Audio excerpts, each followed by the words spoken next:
Aloha mai kako, everyone. Welcome to the Moana Nui Podcast.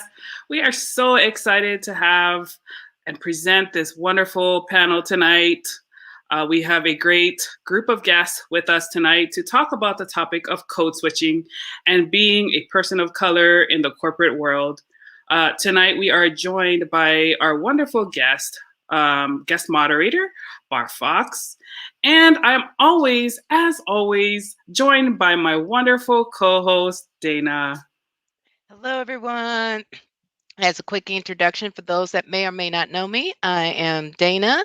I am a cosplay event and con staff photographer. You've seen some of my pictures with MomoCon, DragonCon, Anime Week in Atlanta, and DC Comics, to name a few. I'm also an event planner, a voice actor, and much, much more. And now I'm going to hand it over to my lovely co-host, Moana. Alrighty, guys. Well, just a quick announcement before we get started. Thank you, all of our listeners who are tuning in, whether it be live and on the replay. We really appreciate your support for the Moana Nui Podcast. If you would like to help us continue the show, we do have a Kickstarter campaign that is ongoing right now at moananuipodcast.com. It's also in the banner below. You can visit our campaign and pick up from some amazing rewards. We have books, we have podcast episodes that you get early before it's published to everyone else. We have art commissions and just so much more. So be sure to check out. There's a lot of ways that you can support. But for tonight, please just sit back, relax, grab your favorite drink, kick your feet up, and get ready for this wonderful conversation. As we get started, I will introduce our wonderful guest moderator, Bar Fox. He is the founder of Cosplay Your Way, which is a great organization that represents people of color and ensuring safe spaces in the cosplay arena. He has been a guest on our show before, and we're super excited to have him back tonight to moderate this panel. So we'll bring him up. Thank you, guys. Sure. I'm glad y'all had me back. I must not have messed up the last time. Yes. Welcome back. Ikomo mai. So what we're going to do now is we will bring up our guests and we will let Bar take control and take over the show. And as I said, sit back, relax, and enjoy. Welcome. Look at all these guests popping up. Hey, everybody. How are you doing? Hello. All right. Today, we are going to talk about something that needs to be spoken about more often, code switching. And I was one of those people when I first heard the phrase that was like, well, I never code switch. I've always been authentic and always been me. But as I did more research, I saw that I too have code switched for different things in different scenarios. And it was just interesting to do a self-evaluation and break it down. So we have a very amazing panel. I read y'all profiles. I was astonished. I'm like, I want to know him. I want to know her. So I'm going to let you introduce yourselves. And we're going to start with you, Christian. Tell us who you are and what you do. Sure. My name is Christian O. I have been in the DC Metropolitan, or the DMV, for the past 20 some years. I am the chair of both two different film festivals in the DC area. One is the DC Shorts Film Festival, and the other one is the DC Asian Pacific American Film Festival. I grew up in Ames, Iowa, Cleveland, Ohio, and Roanoke, Virginia. So when we get into code switching, I didn't even know I was doing it until much later in life. But I definitely can resonate with what I call, it's almost like a chameleon, where you have to sort of change your colors per se terrible pun there, but understanding that you are sort of trying to adapt to the situation, the environment, or whatever it is. But yeah, so I'm very big into anime as well. I'm glad to meet fellow anime lovers, and I didn't realize that all of you guys were, or some of you were, into cosplay. So I'm very excited about that. But I know the focus is going to be on code switching, so I'll keep it to that. And again, thank you for having me. You're welcome. And next, Rosa. Hi, my name is Rosa Singletary. I am a native Washingtonian, born and raised here in the District of Columbia. I went to college in DC as well. I went to George Washington University.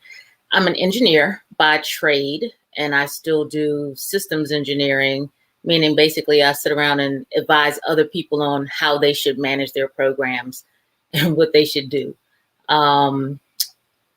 I do a lot of volunteer work in the district within the school system. I think I'm one of those people, I'm one of those people that feel like they don't code switch, that feel like what you see is what you get on a daily basis. And when Moana approached me with this opportunity, I actually sat down and had a conversation with a couple of people about it. So we'll get into that a little later on. But I think that growing up in the district, attending GW, working for the federal government, being the only female in many instances, and then the only person of color, for whatever reason, I've always been like this. It doesn't come any differently than this. Nice. I love that. And Latoya? Hi, everybody. My name is Latoya Simmons. In the cosplay world, I go as Royalty Cosplay, and that's how Bar and I met. I'm originally from Ohio, Northeast Ohio, so shout out to you, Christian. I grew up about 45 minutes away from Cleveland. Then I moved to Atlanta, worked as a contractor down there for a long time in the sciences, and then recently moved to the DMV area. So I'm in Maryland now, also working for the government too. And code switching is something that I've definitely experienced my entire life. So ready to get into the conversation about it. But thanks for having me. Awesome. And Dedrin?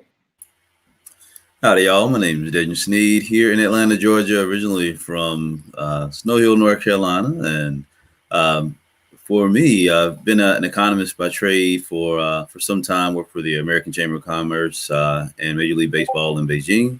And right now I work as Director of Partnerships for Skillshop Media here in Atlanta, focusing on brands and esports. And definitely interested in this conversation as a devout Southerner, that the idea of code switching and making yourself more available or more accessible to folks, particularly across color lines, is something that, as I've grown up, obviously figured that's kind of been ingrained and instilled in me. So I'm absolutely thrilled to be on this panel and look forward to a great discussion as such. All right, thank you. And Visha?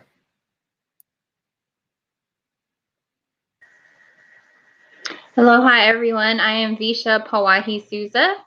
I don't know, what should I say? I am currently, or I'm formally, let me start with that. I formally worked with addiction medicine for 16 years. I no longer work with addiction medicine. I will be joining UBC Vancouver as a PhD candidate in the fall. My topics will be race, gender, sexuality, and social justice. So this topic, when Moana asked me to be part of it, was something that was right up my alley. I have lived in Kentucky majority of my life, so I probably sound super country. However, I am Kanaka Maole, which is Native Hawaiian and Portuguese. I'm originally from Kailua, Hawaii, and very, very proud to be Kanaka. Thanks for having me. Yes, I applaud you all. All right, we're about to get into this. So code switching is changing up social behaviors, language, and appearance to assimilate to the norms at large. So let's just jump right into it. Why do you think we code switch? Is it by choice, force, or survival? So let's start with you, Latoya. Chime in. What do you think code switching is for you or for other people around you? What is it about, or why?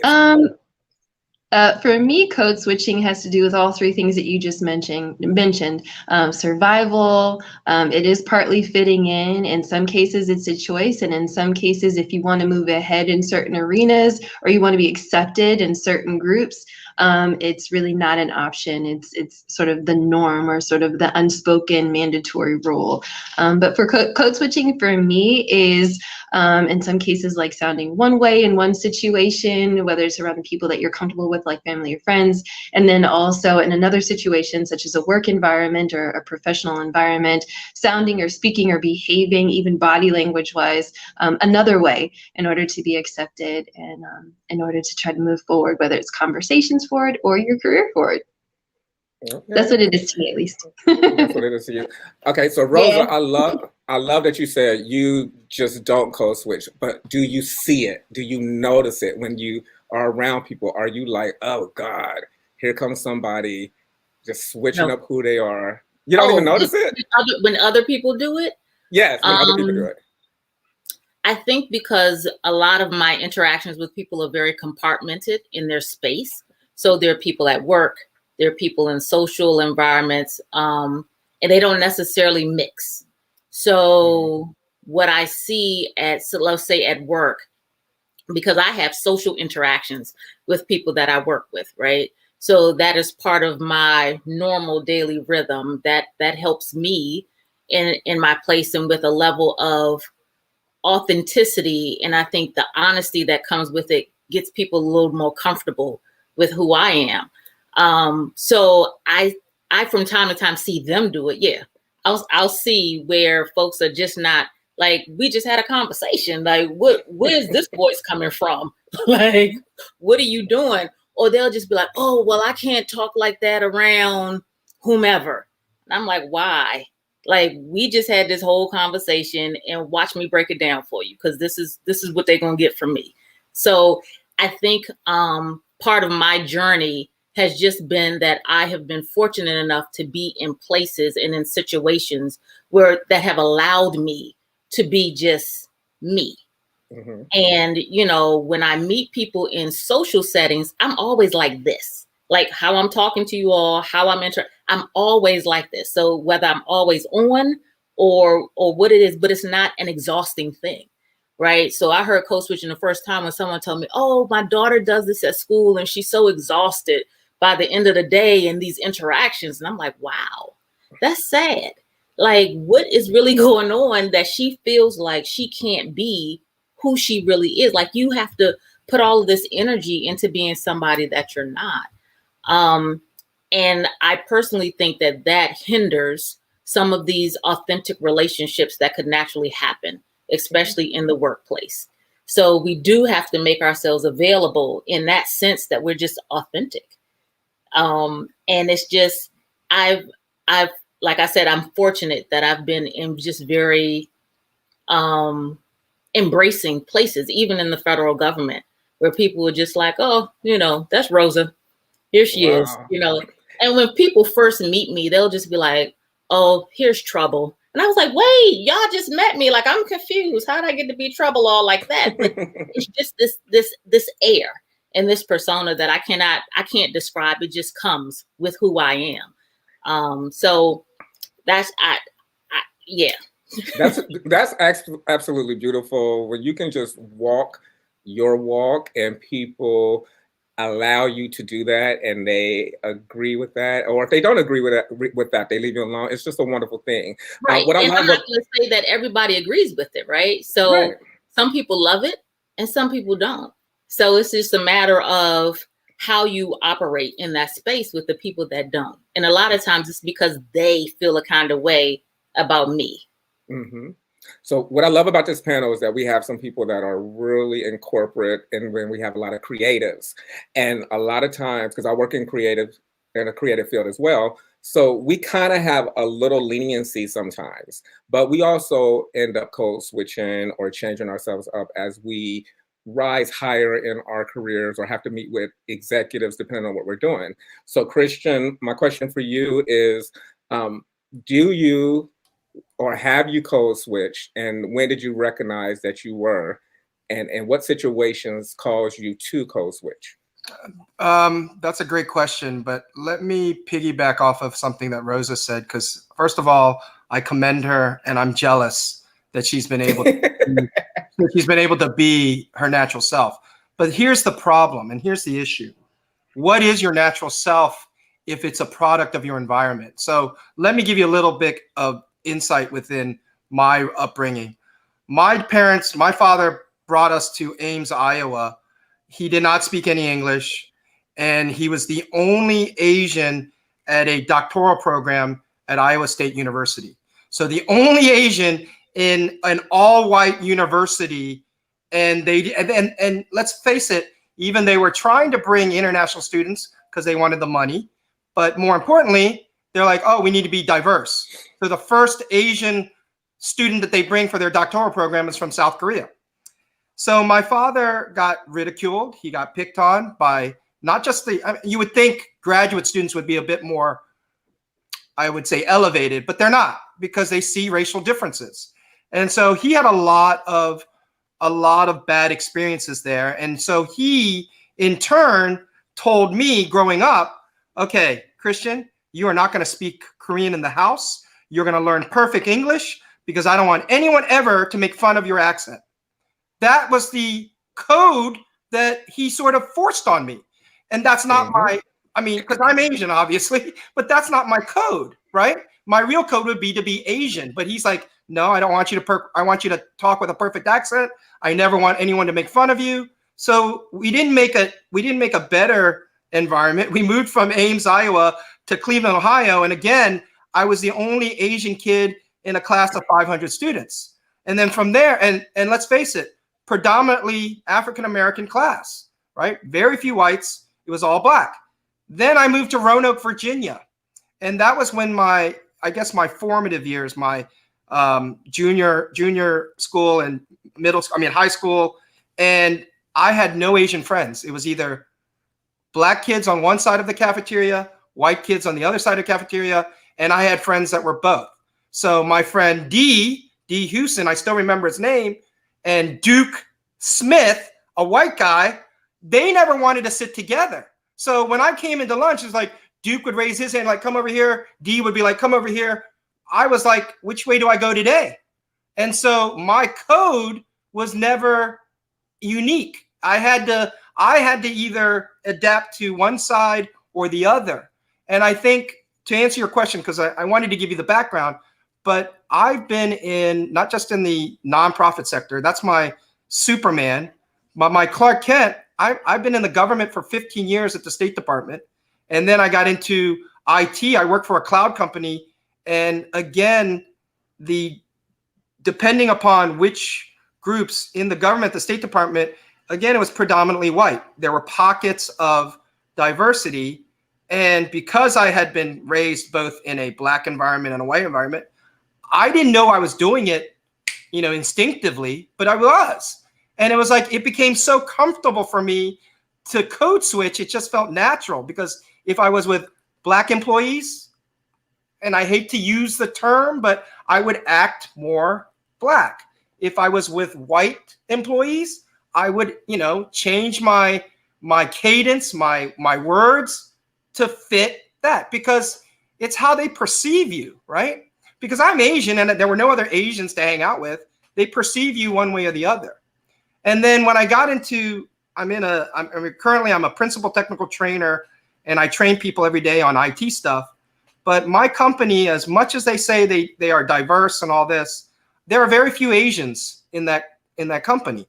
And again, I have friends who are black, I have friends who are white, and it just comes out instinctively. My brother, who didn't have that kind of diversity, he says he has a affinity, and the word affinity meaning he's able to sort of relate to white, Southern, almost redneck people, because he has a Southern drawl that comes out.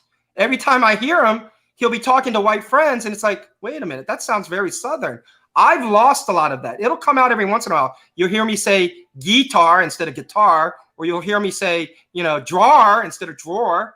That comes out. But it's because of my, I guess, the way that it was raised and shaped. So I think code switching, the biggest problem with code switching, I think the biggest cost, I mean, you guys remember back in 2012, Obama, when he greeted, like, I think it was the NBA team or the Olympic team, he greeted white players differently than he greeted black players, right?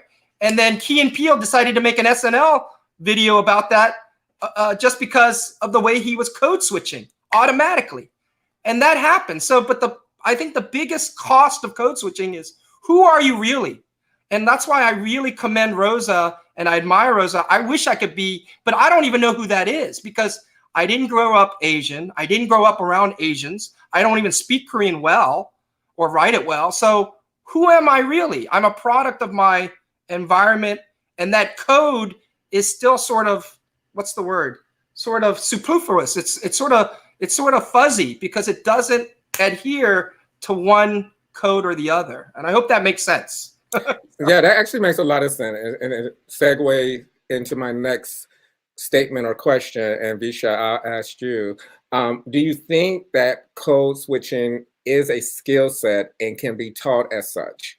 Because it sounds like Christian used it as a skill to make sure that he got along with as many people and made his day as comfortable as possible.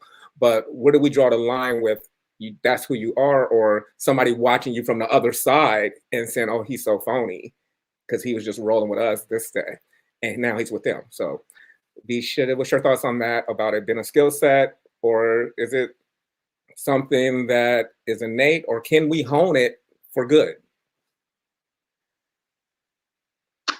So I want to first say I'm much like Rosa. What you see is what you get. And so many people who know that, or who know me, they know that, I'm not going to code switch for you. I'm not going to talk proper for you. I'm not going to be hood for you. I am who I am. And so how it comes out of my mouth is how it comes out of my mouth. However you take it is however you take it. Do I feel like that's code switching? Absolutely not. I feel like I'm just saying what I need to say and it's coming out the way it needs to come out. Do I feel like it's a skill set? I have an interesting perspective on code switching.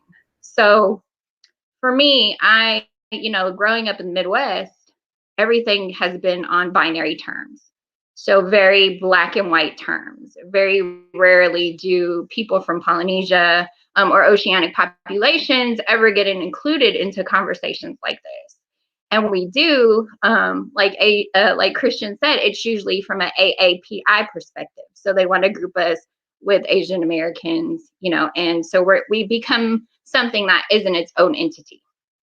So as far as it like being a skill set, we got to think about like the evolution of what code switching has become. The dictionary describes that as something that's linguistic, right? So that provokes an issue right there, because when you think about linguistics, you have accents, you have slang languages, you have Creole languages, and all of those kind of things. So you can't possibly be code switching if you're being your authentic self. So like for me, when I go home and I speak Pidgin English, which is the Creole version of Hawaiian, it's a slang. I don't feel like I'm code switching. Like that's who I really am. I am Hawaiian. So that is the language that I would naturally speak if I was there. I don't feel like that's code switching though, because I feel like that's part of who I am. I think another thing that we need to recognize is that when we talk about code switching, being part of a skill set or not being a part of a skill set, I think it has a lot to do with the access of institutions of white supremacy. And what do I mean by that? Basically, what I mean is, again, growing up in the Midwest,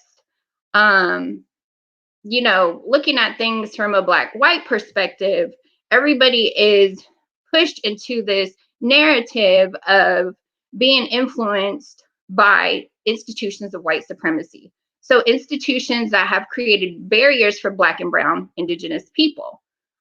So when you look at code switching and you say it's a bad thing, that's what you're going to hear institutions of white supremacy say. They'll say code switching is a bad thing because A, B, and C, and D, or you don't sound like us, or you don't talk like us, or you don't do this like us. And again, that's the thing. We have to think about the evolution of how code switching became a linguistic thing, and now it's like behavior modification. So like Christian was saying, you know, President Obama, you know, he interacted with the Black players differently than he interacted with the white players. That was behavior modification. So if we're gonna like just talk about the linguistics of it, I struggle with what exactly code switching could be, because we've been taught by institutions of white supremacy that it's bad if we don't sound white, if that makes sense. So is it a skill set? I can't really say yes or no, because I don't look at it from that perspective. I look at it from a perspective that's from the outside looking in on a narrative that has been pushed that I'm not a part of, if that makes sense. Okay. No, that makes sense. Oh, go ahead. I have to jump in there for 1 second, because for me, or not just for me, for other people that I've met that have to sort of walk that line or the fence between, whether it be Black and white, between being indigenous or even sexual orientation or anything, there is definitely language and there's definitely behavior, but there's also culture. And I think culture, because I don't fit in with Koreans that I meet. Like, I went to George Washington and I also went to George Mason. I've been to every school named George, by the way. Georgetown, George Washington, except for Georgia, which I want to go eventually someday. But my point is, I don't fit in with Koreans because they don't see me, whether it be behavior or language, as a part of their tribe, for lack of a better word. And then the other thing is, I feel like, you know, I didn't know I was doing code switching until I heard the term in 2012. And I was like, wow, am I really doing this? And then it goes back to, how do I define myself? Again, I had so much identity issues growing up because I hated being Korean. You know, like, my mom would pack kimchi and I would go to school with kimchi and the kids be like, what the F is that? What are you eating? And I was just like, okay, I hate kimchi. So that made me hate kimchi when I was a kid. Obviously now, as I've grown up, I love kimchi. I love Korean food, but it changes your mentality. So that code is hard to define when you're younger, because you want to fit in. You want to make friends. You don't want to be bullied. But then when you get into corporate world, and here's a perfect example. The Asian way of doing things when you have a problem is to attack the problem. I've seen it with, because I worked over in Korea for a little bit, and they don't give out participation trophies. That's a very white thing to do. You know, that happened in the 90s. It's like, oh, good job, you participate. And they still do that in corporate culture, where if there's let's say you delivered, and I don't want to make any specifics, but let's say you delivered a product or a class and it was terrible, right? It was so terrible. And yet everybody pats themselves on the back. I saw that in the government world. I saw that in the IT world. And yet I'm like, why did we lose 50% of our audience on day 2 of the training? How come they didn't come back? And, you know, me being politically correct and diplomatic, I would say, oh, they would ask me my opinion, because that's what they do. And they go around patting each other on the back. And this is all white people. And I go, I think this was a discombobulated and very uncoordinated effort. Guess what? Later that week, I get a call from my boss, and who's white, and he goes, Christian, someone made a complaint about you for being disrespectful. And I'm like, disrespectful? For what? I didn't say anybody's name. I didn't even address the elephant in the room, which was the fact that we lost 50% of our audience. I just said the class was discombobulated and uncoordinated. But someone took offense to that. Someone said that is not the culture or the way that we behave, and it's all predominantly white. So I, as an Asian person, thinking, oh, we need to address the problem, fix it, make it better, you know, that's not what they want. So it really is. So what I'm saying is, both Rosa and bottom line, there is definitely behavioral modification that happens, more so than language. Sorry, I had to, put my 2 cents in. That's all right. Okay, Deidre, I have a question Yeah, for you. Oh, go ahead. Somebody was about to say something. Go ahead, Bisha. Yeah, sorry. I was just going to say, but that goes back to my point of saying that it depends on how much access you have to institutions of white supremacy. You know what I mean? So, like, a lot of it is learned behavior. A lot of it is how you learn language. A lot of it is what you're being told and all of that. And that all comes from institutions, whether it be actual institutions or just societal norms that are understood, that are perpetuating whiteness, basically. So pretty much almost everything that you said was connected to that, institutions of white supremacy. Yeah. And I'm gonna just have to jump in on that. Like, Okay. I'm the one in the room that will say what everybody else is thinking, and nobody wants to be the first person to say it. So I will give that not so popular feedback, and folks wait for it. They were like, okay, we know Rosa gonna speak up and say something.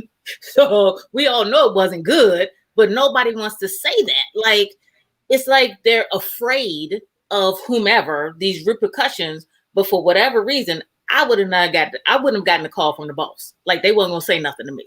So it's just, in the environments that I've been in, it's just been wonderful, apparently, from my career perspective. Again, and I'm so glad for that. But in other parts of corporate America, that's not always the case. You're seen as a troublemaker, because I got an email from my boss's boss saying, Christian, that kind of behavior is dismissible. And I'm like, what behavior? What did I do that was so, horrendous to warrant that? Because they don't see you as a team player that way. And they're like, if you're not a team player and you're not going to be white about it, quote, white about it, then you're not going to be part of the team. So I'm just saying that's why I was answering Bar's question. It happens in corporate America all the time.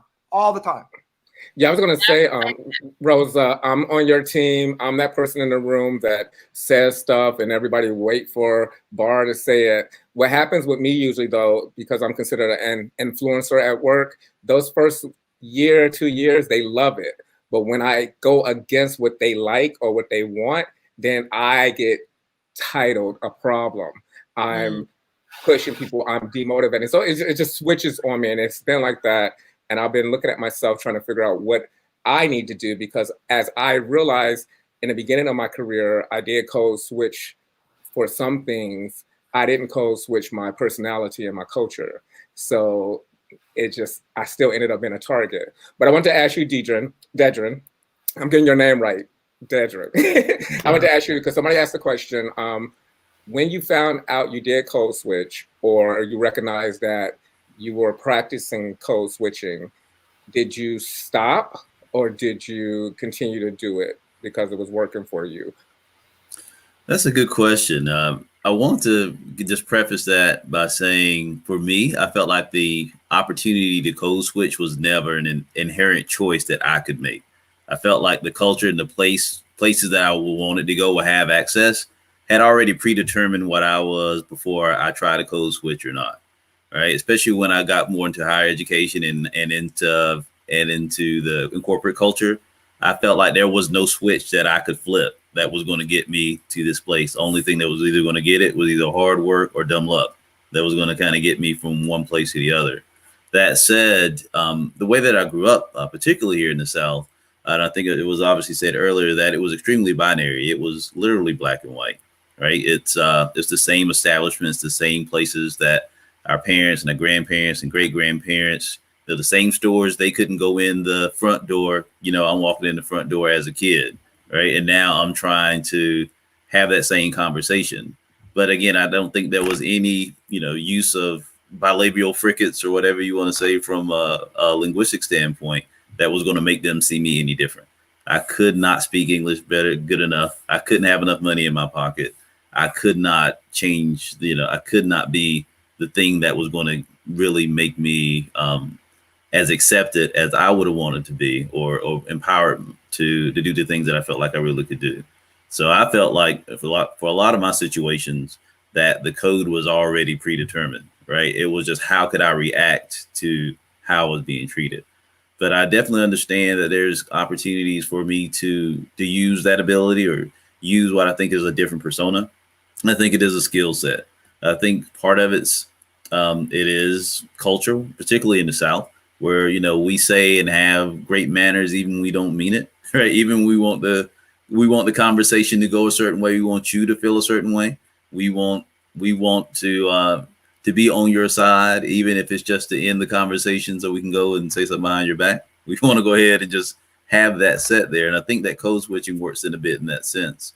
But to just get right back to the point of it is, I think for me, it's always been the opportunity that I've been who I've been, but it's definitely not from the empowerment standpoint of the ladies that speak to that. I think it's been because I couldn't change, right? The things that defined me were just too prevalent.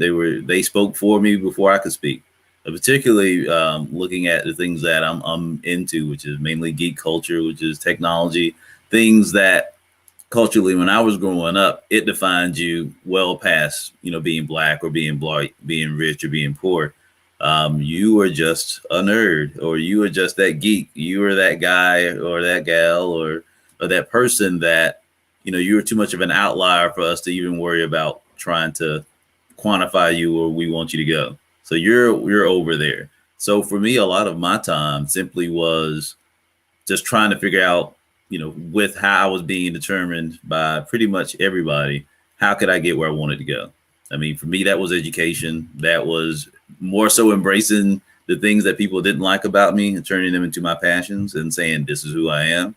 So I think I found the ability to more highlight those parts more than say there was a way that I could speak or engage with folks. Because just in honest sense, a lot of those folks I just never connected with. And I had to just take it. At the time, I didn't look at it this way, but I say that's just going to have to be your loss. But at that time, of course, as a teenager, you want to be accepted. You want somebody to, you don't want to be the butt of the joke. You don't want to be, you know, you want to be on the other side.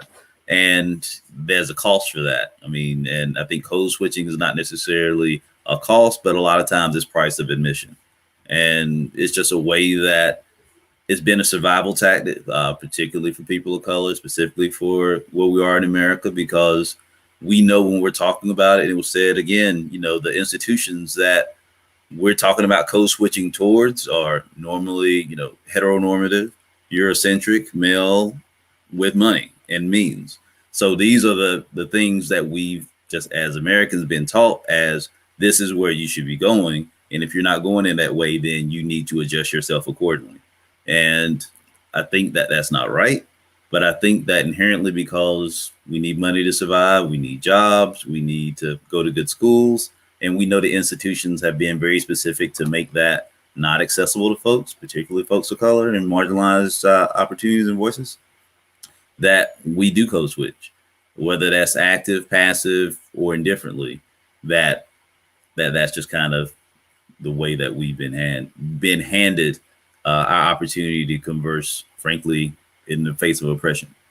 Yeah, that's awesome. I love that you said that you didn't even get allowed to code switch because your look, your vibe, everything was defined for you. So you didn't even have the luxury of going in there because they wouldn't allow you. One thing I wanted to bring up, because again, I have lived, thankfully, a very authentic life, but the issue I did have that I wonder if some of you had was the hair. So when I was first trying to get into corporate America, you know, I had all these different hairstyles. I was doing my thing, but you know, constantly told that I needed to look a certain way or my hair had to be a certain way to be accepted, to even go into interviews, to get the job. And you know, I've had friends that continually tell me these stories. Like I had a friend who literally had cornrows, but went to get a job at a Jiffy Lube or something like that, and was told that his hair was unprofessional with Jiffy Lube. So I was like, wow, you know, the things we have to do. So have any of you encountered that? I know Latoya has, so you can go ahead and speak to it. I definitely have. I fought it. You know, I was the person that cut my hair off to get in the door. And then unfortunately after that, it was colored, it was long, it was ponytails, it was twist. Like you was gonna have to fire me because of my hair. But Latoya, talk to that if you could, speak to that.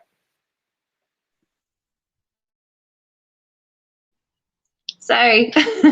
Yeah, I definitely have had that issue. One thing I wanted to mention is that I have a lot of things in common with so many people on the panel, which is kind of cool. So my grandmother was Native Hawaiian, God rest her soul. She passed away a few years ago. But I grew up in Northeast Ohio where everything was black and white. And so she and one other woman from Guam were the only women or people of Pacific Islander background. So they were the only Asians in our small community. And so for me, my family is super diverse. And so we like our skin colors and our hair types and textures. It spans the gamut. I mean, from people who are Caucasian to those who look Caucasian to those who look like there's some sort of mixture like myself and to those who look predominantly African American or predominantly Hawaiian, right? And so in my world, in my little family world, it was everything was accepted no matter how I wore my hair, whether it was natural like it is now or straightened out like it is in the ad that we put up for this event. So it was really straight.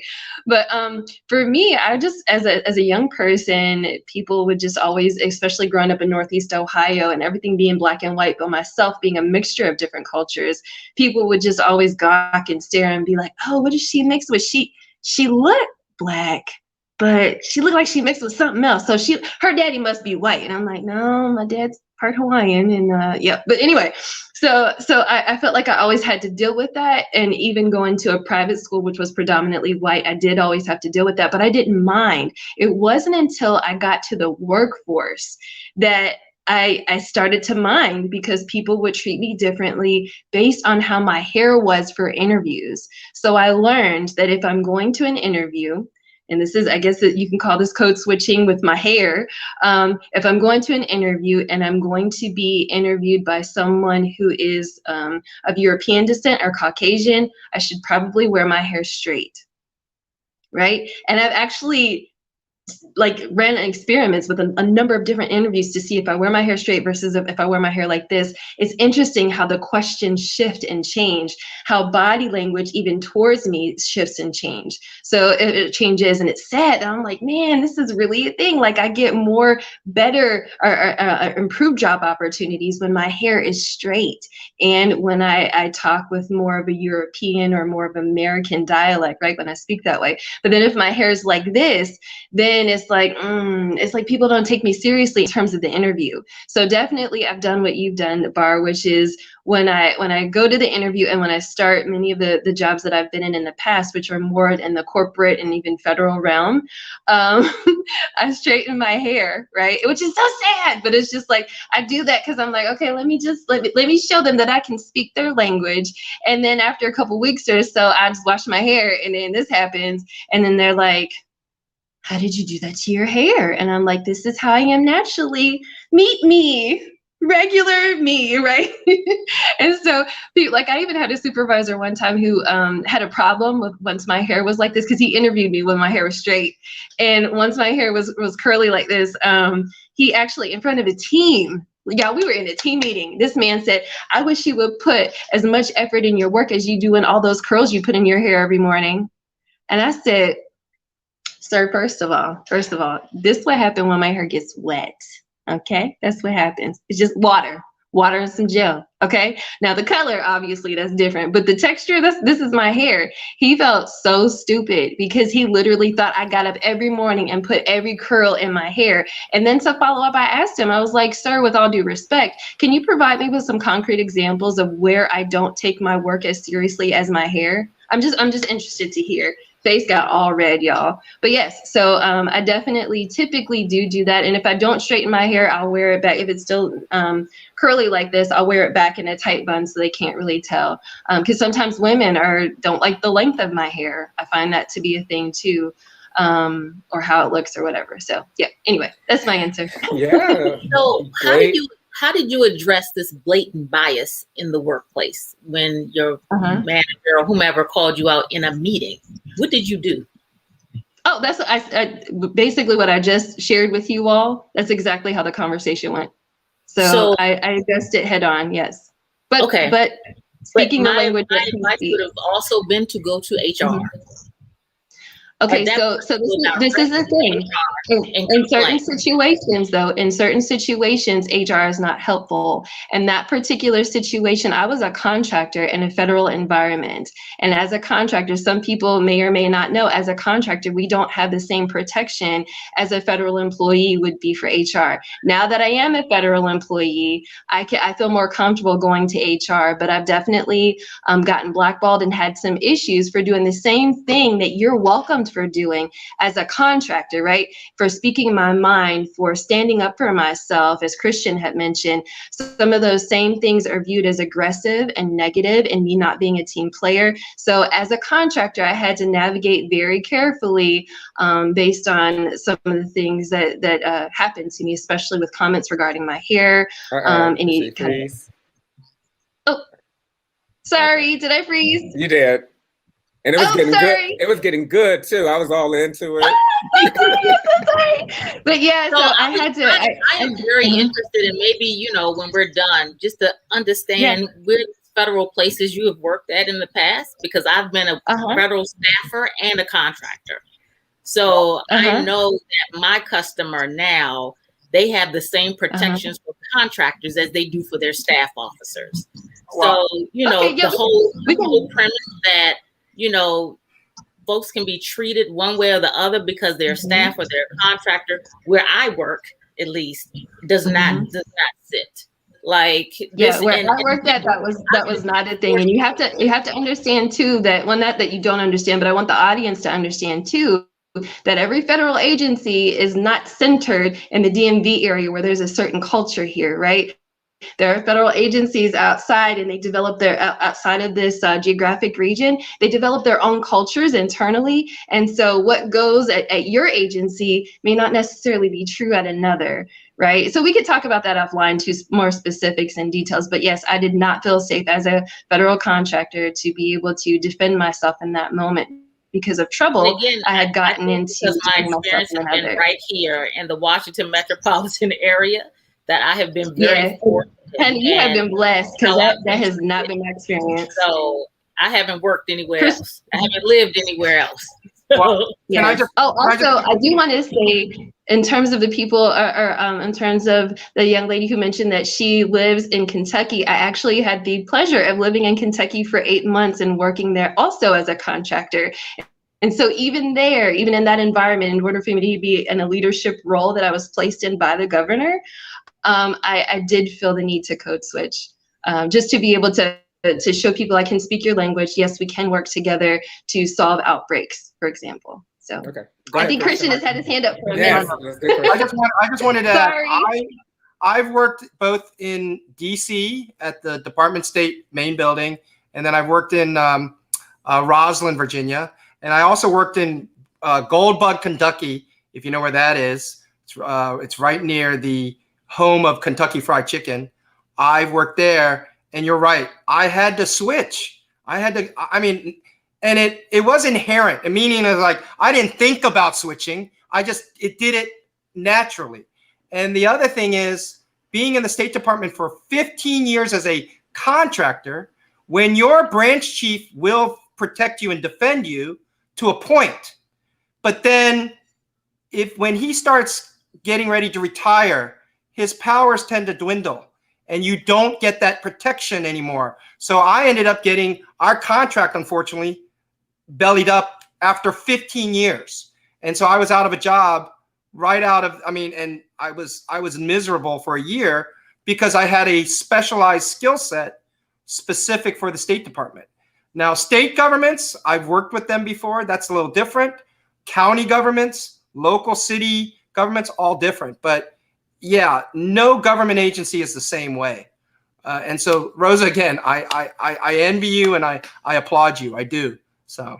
Oh, I'm about to move in with Rosa and follow her every day so I can have a life worth living. Okay, me too. Because the drama I've been through and code switching has kind of helped me navigate. I'm like, I'd rather just not have to do it anymore, or not feel the need to have to do it anymore. I'm moving in, Rosa. I'm moving in. And I'm lucky. I live in I work in a creative field. I pretty much get to rock it like I want to rock it most of the time, since I work in television and film. But I still have some issues. I do have a question. So for those of us that have code switch, or that potentially, take our friend to the Christmas party or an event at work, and we inadvertently or subconsciously tell them, or not even subconsciously, we tell them they need to act a certain way, or be, when you come, do this or don't do this, thinking we're just giving them a leg up. But at the same time, we're asking them to alter who they are.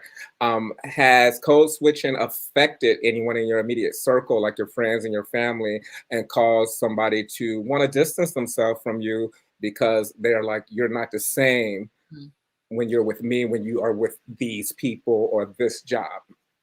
So I had that. Well, I didn't personally have the experience. My daughter did. I have a 17-year-old, and she has a friend from middle school. And I was like, hey, how come you don't talk to this person anymore? And she was like, he's fake.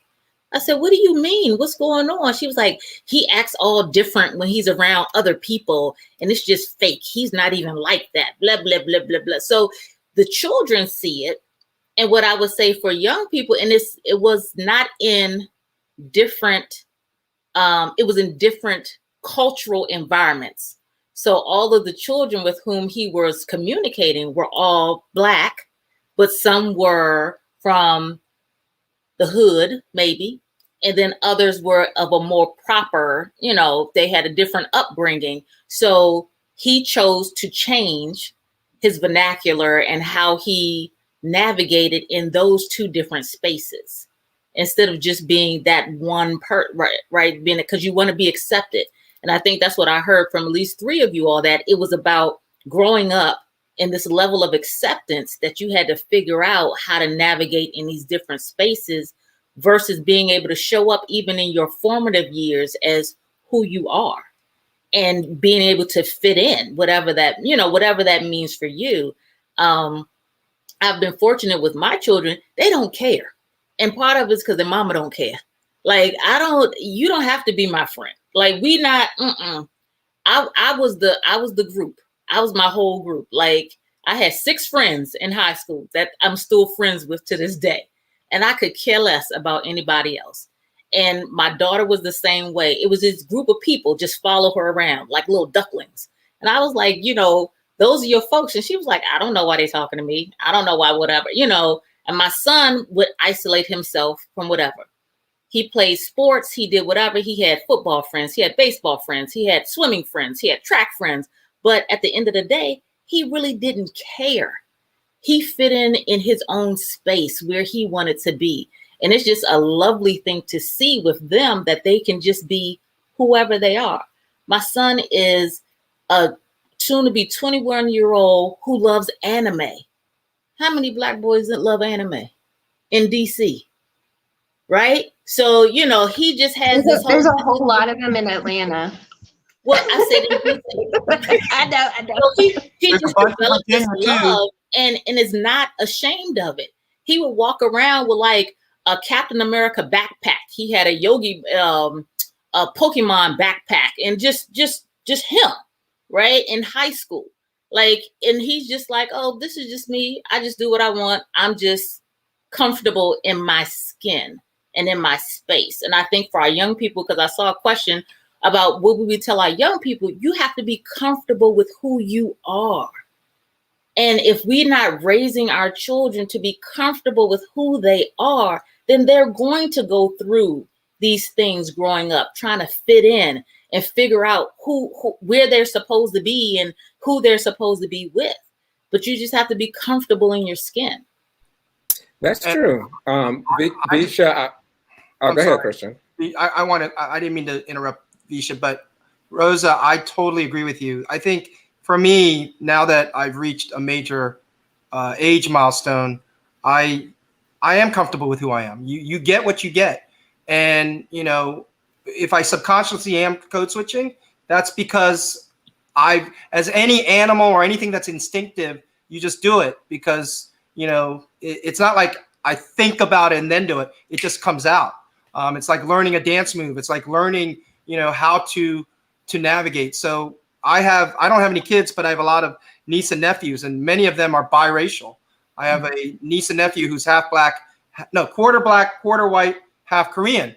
So she's got to figure out her identity, which is even tougher compared to what I experienced. So I'm hoping she's able to be genuine and understand that being genuine is all that matters. Be yourself.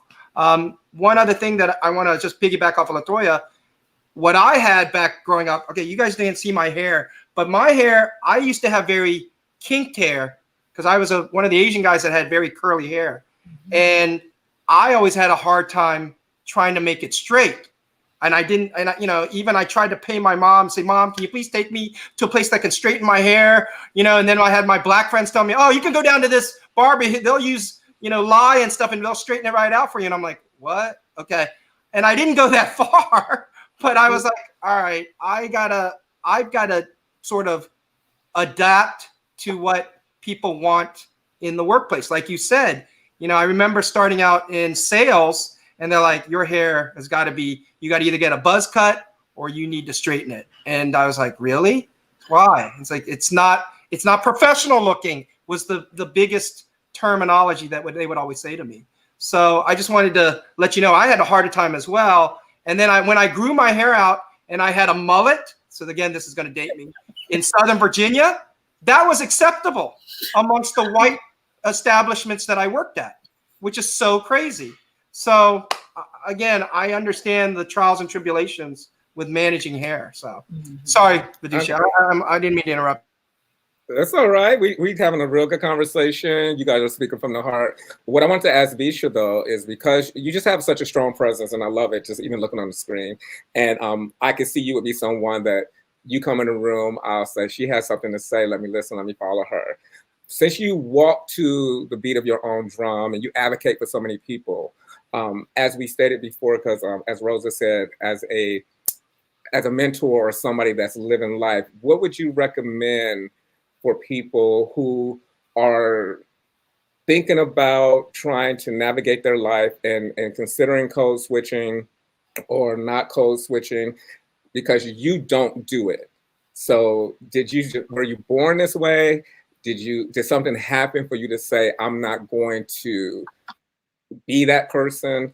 What would be your advice or your guidelines for people that want to hold on to their individuality and navigate this world, especially if a price tag or promotion or some type of growth opportunity is in front of them if they do assimilate?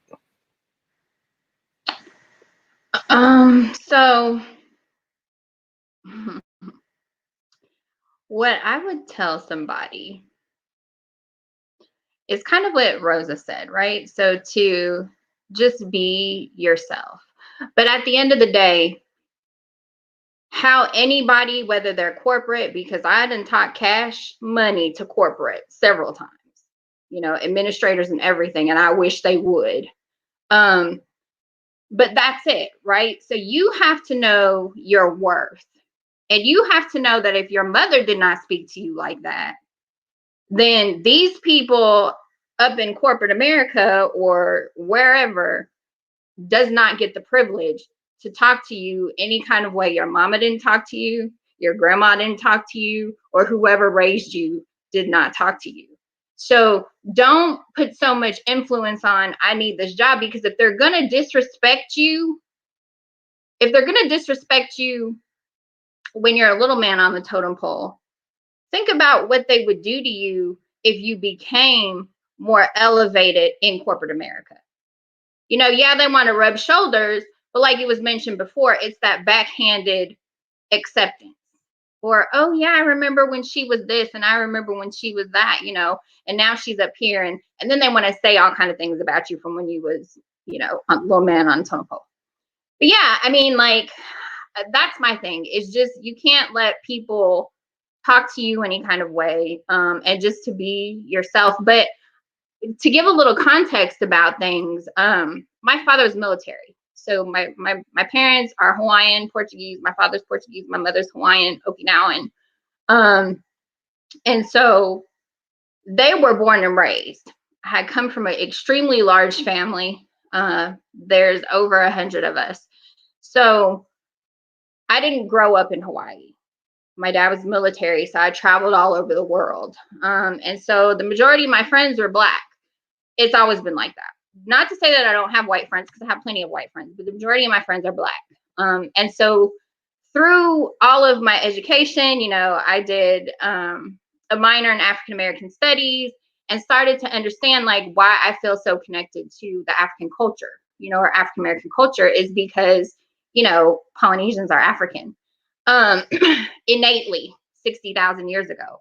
And so that's when my understanding became like, oh, okay, not only that, but I was also raised by, so I've been here in Kentucky with my father, my biological mother's back home. But I was pretty much raised by my father and 2 Black women who took me in as their own. And they taught me, I wish you would. That's what I was taught. And so ever since then, I've just always had that, that persona that's like, okay, let me hear what you have to say. But as soon as you get real disrespectful, I got something for you. And I'm going to say it so eloquently that you're going to be like, wow, I didn't even know that could come out of your mouth like that. Because they're so used to me just being, just being who I am. Like Rosa said, but I'm like that. I'm blunt. I say what I need to say. There's no secret feelings. If you know that I like you, you know that I like you. If you know I don't like you, then I don't like you. And I don't hesitate to tell you I don't like you. Okay. But yeah, so what I tell people is just to be yourself and to allow space for authenticity and to just know your worth, just know who you are, know where you came from, know why you came from there. And a lot of stuff that I think about too, because I've worked in psych for so long, is to find some understanding of why we do the things that we do. And so that's why I'm so, when we talk about, like I said in the beginning, when we think about what code switching is, and I said it has access to systems of white supremacy, we are so ingrained with systems of white supremacy in America that it's ridiculous. We don't even know it.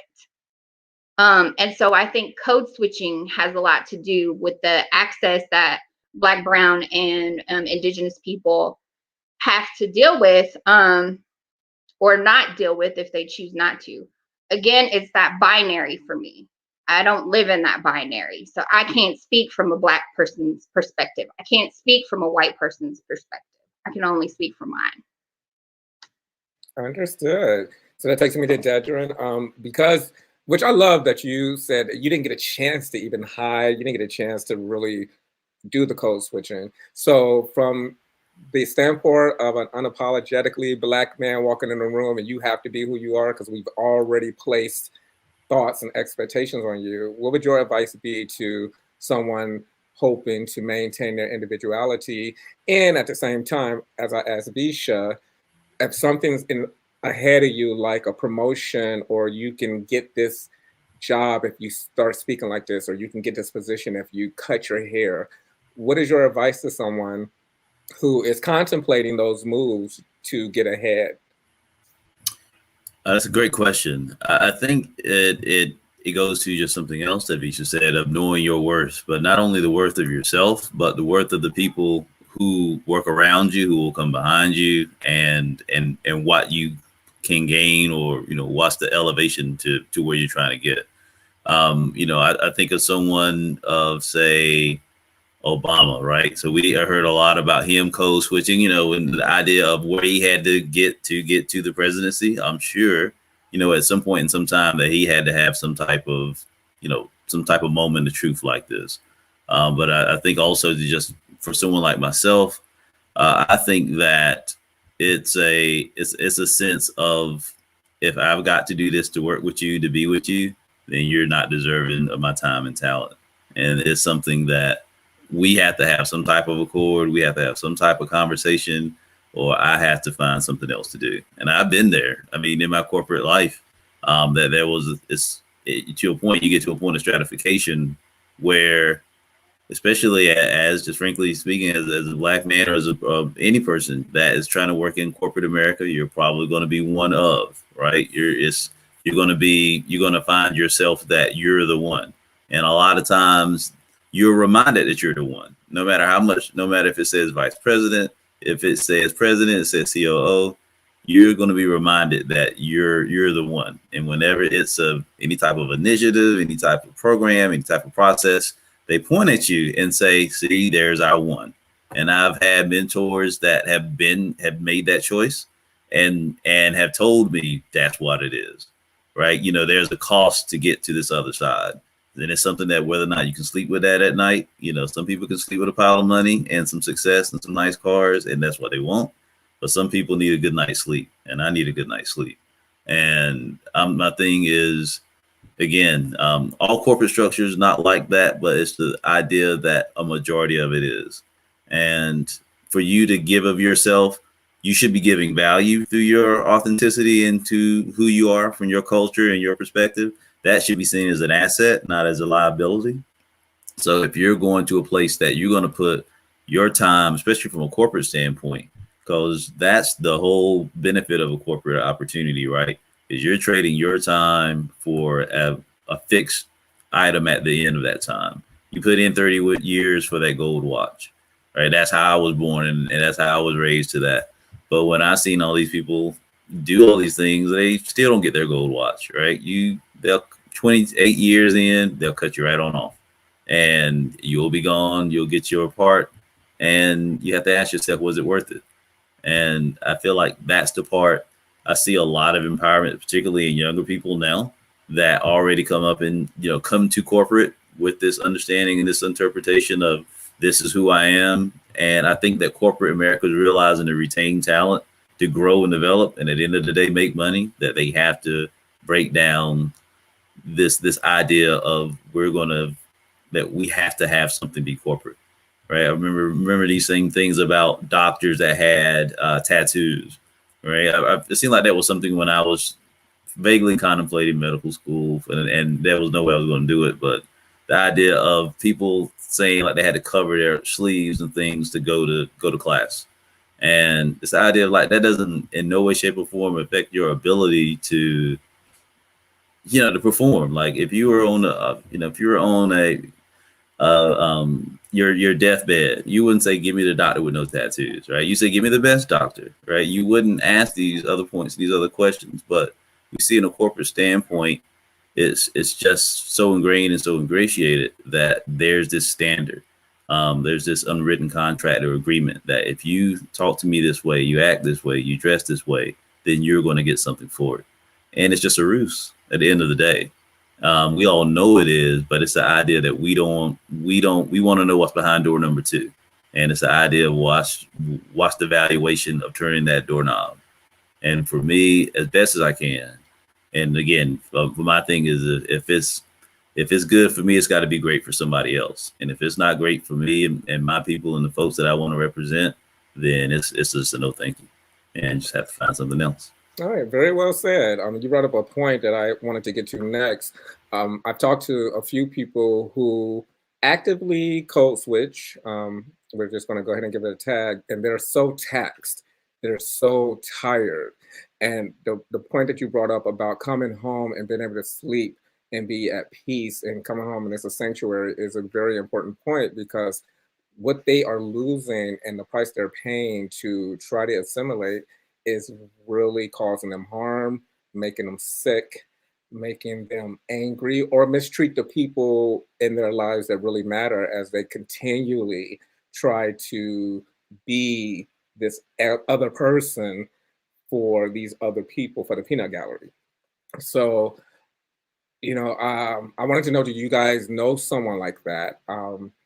Do you know someone who does need some coping mechanisms to either find some balance in code switching if they do it, and letting that go and getting relaxed, or if you know someone who needs help with that, and if you do, you know, will you be there for them, or does it annoy you that they are allowing themselves to be in this predicament? I think I'm always there for people to help them cope in their spaces. Like I said, an associate of mine was telling me about her daughter. So it's like all I can do is offer my advice, right? I'm not in that space with her, and understanding what her mom is telling her at home? Like, what are you telling her to help her deal with the fact that she feels like she has to be somebody that she's not in order to fit in at school? And then for adults in the workplace, I definitely advocate for my coworkers. Like, that's just how it is. My thing is, if one person can't get away with doing something, then nobody can get away with doing that same thing. And that's just how I approach a lot of things in life. Like, we all have to be treated equally. We all have to be treated fairly. And you call those things out when they occur. So, you know, I've had to learn over the years how to temper how I call things out, right? So it's the thing of, I can pencil whip you to death. I can send an email that'll make you cry. You'd be like, Rosa cussed at me. No, I didn't. Didn't even raise my voice. But it's the way that you get your point across that people understand you're not to be played with. You're not going to play with me. You're not going to play with people on my team. This is what we're not going to accept or deal with. So with people have to be open to wanting to do something different. And it's all about people feeling comfortable and not afraid that if they speak up, that some sort of retaliation is going to happen. Because whether it happens to us in the workplace when we deal in black and white, it happens any place when you're dealing with any people at all, right? So folks do it to each other within their own cultures. They do it across color lines. So, you know, I think the whole thing with code switching is not authentic to black and white and brown and all. It's just authentic to people trying to survive in the different spaces that they're put in. So I am definitely open and available to help folks navigate their spaces and to be as comfortable as possible. I don't think anybody should come home at the end of the day and just be exhausted from interacting with folks unless they're just truly introverts, right? So some people that are introverts that just, it sucks their energy to deal with people, period. But to say, oh, I just couldn't be me, I'm tired of dealing with these folks, it's that, you know, you should never come home feeling like that. Awesome. Like with me, after doing this research and after really diving down into what code switching is and the many embodiments of code switching, I'm going to be a little bit more sensitive and not as knee-jerk going forward. Because some people I would be at work like, you know, F what they talking about. They fake as hell. You know, I ain't thinking about them. They just switch it up. I didn't call it code switching back then. I was just like, they just switching it up. They just kiss it. So, but now, you know, I understand it's a struggle. It's a struggle for people. And Christian, I love your story because you're like, I'm Korean, but I was raised with all these other cultures and not even my own. So there's no need for me to come in and be like, oh, you know, forget Christian, he faking the funk. But I know we're wrapping up. I don't want Moana and Danny to get us. Oh, Chris, you want to say one last thing before we wrap up? One last thing. The you know, the problem, and you're in film and video industry as well. We've seen code switching thrown at us. If you want some examples, Will Smith, Prince of Bel-Air, the Huxtables, you've seen code switching. Even Asians have done that too in a lot of the television shows. I remember one movie, this is going to date me. Do you guys remember a movie called The Last Dragon with Taimak and Shonuff? Again, some people call it cultural appropriation because it was Bruce Leroy trying to be more Asian. But again, there are these lines that I think over time, because I'm a movie guy and I'm a film guy, I feel like we've been thrown code switching at us. What is acceptable? What's the other one? Family Matters. You know, is there other code switching stereotypes that we need to be or embrace? And that's what can be problematic for me when you see these things in film, video, TV, right? And then kids learn that. Sometimes kids sort of appropriate it or feel connected to that. And that's a bad message sometimes. And that can be dangerous. So again, I don't want to go into that rabbit hole about cultural appropriation, but I will say that we see code switching happening on television and movies and stuff. So I'll leave it at that. Thank you. I mean, that's a good point. But we want to let everybody know where they can find you. before we wrap up, because we went a little bit over our time, but I didn't want to stop because you guys was dropping knowledge and science, and I'm learning, and y'all teaching, and I'm feeling all good. So I had to get shut down by Moana and Dana. So we'll start with you, Visha. Where can they find you? How can they stay in contact, or how can they follow your greatness? My Twitter handle is just what my name is here without the V. So it's powahisuza at twitter.com, I guess. And then my Facebook is a little bit more private, but you can find me at powahisuza on Facebook as well. Awesome. And Dedra? Thank you for having me. Pleasure, y'all. Thank you so much. For me, you can find me just on Facebook as Dedra Sneed, and follow my work at Subsume Media at Subsume Life. And I appreciate it again. Thank y'all so much. Ooh, that voice, everybody. Follow that voice too. All right, Latoya. Sorry, I keep having problems with my mute button. But yes, Dedra, the voice is everything. I did remember seeing some comments come up talking about your voice too in the chat. But you all, if anybody wants to follow me, you can follow me at Royalty Cosplay. That's all one word on Instagram, and that's really where I put all my cosplay and nerd stuff. So that's it. All right, awesome. And my spiritual sister, Rosa. I'm on Facebook at Rosa Singletary, though my social media is more private. I just do stuff about my kids and updates and stuff like that at this point. But if someone wants to hit me up or DM me, they can. And on Instagram, I'm at Raising Scholar Athletes. So that's me. And Moana always knows how to get into contact with me as well, if someone really wants to get in contact with me. Awesome. Christian? I am not a Snapchat or TikTok person, but I am on Twitter and Instagram. I don't know if you guys remember, we used to spell Christmas Xmas. So my Twitter and Instagram are XIAN. So Christian, get it? OH. So you can find it on Twitter and Instagram. And then obviously, if you want to find out more about my film festivals, DC Shorts, DC APA Film, you can look those up. I'm on Facebook as Christian O, spelled the way you see it here. And I also manage a lot of musical talent. What is it? A Korean American adoptee, an African American girl who sings in 3 languages, including Korean. So definitely, if you want to connect, let me know. And happy to be here. And Fox, Bart, thank you for everything that you've done today for us. So, you're welcome. It was my pleasure. Like, when I saw you guys and I read your bios, I was like, I want to hang with each person.